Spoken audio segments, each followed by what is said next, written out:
Ma Bible au quotidien, le verset du jour, Éphésiens chapitre 4, le verset 32, je cite. Soyez bons les uns envers les autres, compatissants, vous pardonnant réciproquement comme Dieu vous a pardonné en Christ. Fin de citation, glorifions le Seigneur. Alléluia, bien-aimés auditeurs et auditrices dans notre Seigneur Jésus-Christ. Nous sommes le mardi 21 avril 2026, que l'Éternel fortifie et protège tout un chacun de nous. Paul a rédigé ici cette lettre depuis sa prison à Rome. Lui qui a porté des chaînes a écrit pourtant les pages les plus lumineuses sur l'unité du corps de Christ. Lorsqu'on lit bien le livre d'Éphésiens, on voit que les chapitres 1 à 3 ont révélé ce que Dieu a fait pour nous. Élection, rédemption, réconciliation. Et à partir du chapitre 4, Paul en tire les conséquences pratiques, puisque Dieu a tant fait pour nous, voici comment nous devons marcher. Il exhorte les Éphésiens à se dépouiller du vieil homme pour revêtir l'homme nouveau, les versets 22-24 du chapitre 4. Puis, détaille ce dépouillement. Renoncer au mensonge, le verset 25, à la colère qui s'enracine, le verset 26, au vol, verset 28, aux paroles mauvaises, le verset 29, puis au verset 30, il en donne les raisons profondes. N'attristez pas le Saint-Esprit par lequel vous avez été scellés pour le jour de la rédemption. Au verset 21, bien-aimé, Paul adresse la liste de ce qui doit disparaître comme amertume, animosité, colère, clameur, calomnie et toute espèce de méchanceté. Et finalement vient notre verset du jour, le verset 32. Observez bien, chers amis, le verset 31 disait ce qu'il faut ôter. Puis notre verset, le verset 32, dit ce qu'il faut revêtir.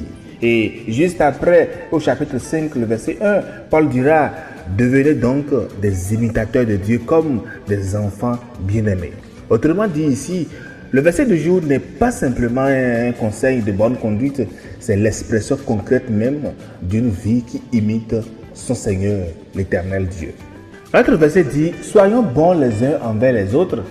La bonté ici n'est pas une politesse extérieure, c'est une disposition intérieure qui cherche le bien de l'autre, qui refuse de répondre à la dureté par la dureté. Jésus lui-même nous a dit dans Marc 10, le verset 18, « Nul n'est bon si ce n'est Dieu seul ». Si donc la bonté parfaite appartient à notre Seigneur, alors être bon, c'est laisser sa nature s'exprimer à travers nos gestes, nos paroles, nos regards. Et Galates 5, le verset 22 nous le précise. Quand Paul dit « La bonté est un fruit de l'esprit », elle ne se fabrique pas par la volonté humaine, mais elle mûrit sous l'action du Saint-Esprit. Le verset continue en disant « Soyez compatissants ». Le mot compatissant ici évoque une sensibilité profonde, nous le savons, une miséricorde qui ressent la peine d'autrui.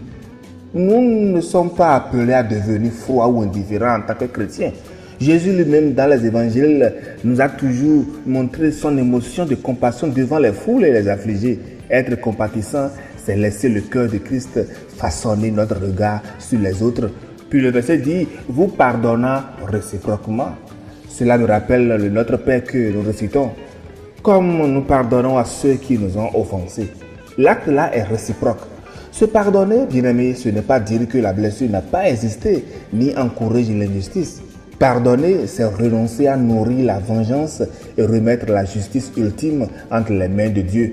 Cela rejoint justement Romains 12, le verset 19 que nous avons médité hier. À moi la vengeance, à moi la rétribution, dit le Seigneur.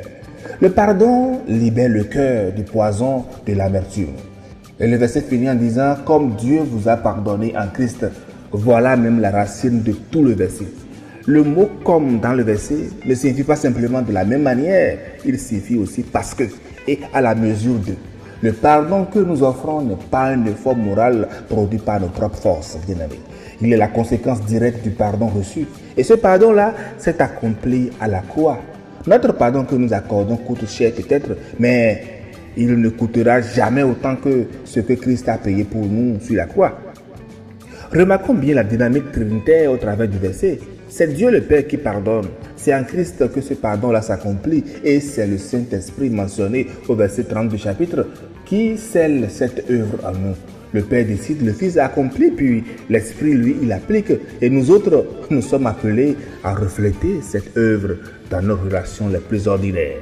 Bien-aimés dans le Seigneur. Tout cela étant dit, soyons, je le dis chaque fois, honnêtes pour déclarer ce qui en est. Le verset est magnifique à lire, mais je trouve que cela est très exigeant à vivre dans la réalité des choses. Il est possible de prier, de chanter, de fréquenter l'assemblée, l'église, et pourtant de garder dans son cœur des rancunes, des duretés, des souvenirs qu'on entretient pour condamner l'autre. Mais l'évangile ici nous appelle à autre chose. Celui qui a rencontré la grâce de Dieu ne peut pas faire de l'amertume sa demeure.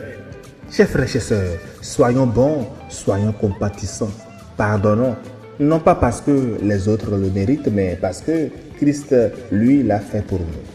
Bonne méditation et agréable journée à toutes et à tous, dans la grâce et la miséricorde de Christ Jésus. Alléluia chez vous.